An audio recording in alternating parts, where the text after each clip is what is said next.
મારી મહાણી એટલું બોલી જા બાપ કમલેશ એ તારા દુઃખને જો ઘોડી પી નો જાવ ને તો ભાલિયા પુરાના ટીંબે હું લોઠાના દાંતવાળી મેલડી નો બેઠી. અને સાહેબ જેમાં મેલડી બોલે ને તો એ પછી બ્રહ્મા વિષ્ણુ મહેશ આવે તો મિથ્યા ન થાય.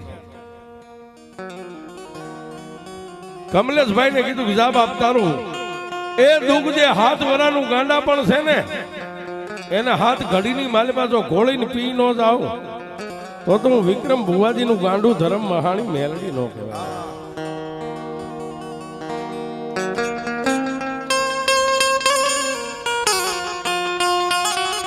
અને